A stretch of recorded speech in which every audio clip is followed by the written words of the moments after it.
नमस्कार, श्री स्वामी समर्थ सगळ्यांना. तर तुम्ही म्हणत असाल आज ही एवढी खुश का?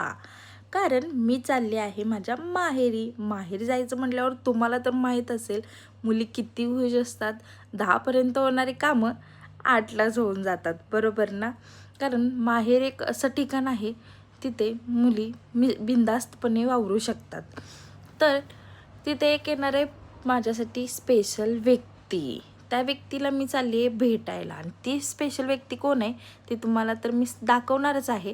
त्याच्या आधी त्या स्पेशल व्यक्तीसाठी मी बनवून घेत आहे मस्त असा रवा केक.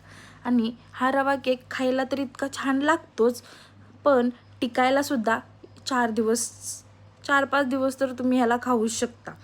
आणि मी माझं सगळं आवरून मी निघाले जायला. घरी पोचल्यावर सगळे मला भेटायला आलते आणि ही आहे ती स्पेशल व्यक्ती. ही आहे माझी मोठी बहीण. हिला तर मी लग्नातच बघितलं होतं, 1 वर्ष झालं असेल. आणि दीदी आणि मी येणार आहे म्हटल्यावर माझ्या मम्मीने तर जेवण करायला तर चालूच केलं होतं. मस्त पुलाव राईस, डाळ तडका, काजू करी, पनीर, चपात्या असं वेगवेगळं खूप छान छान काय काय केलेलं आहे. तिला विचारलं हे सगळं कोणासाठी गं? एवढं होऊन सुद्धा माझी मम्मी म्हणते हे फक्त माझ्या जावयासाठी. काय करणार, लग्न झाल्यावर सगळ्यात पहिला जावयाच लाडका असतो.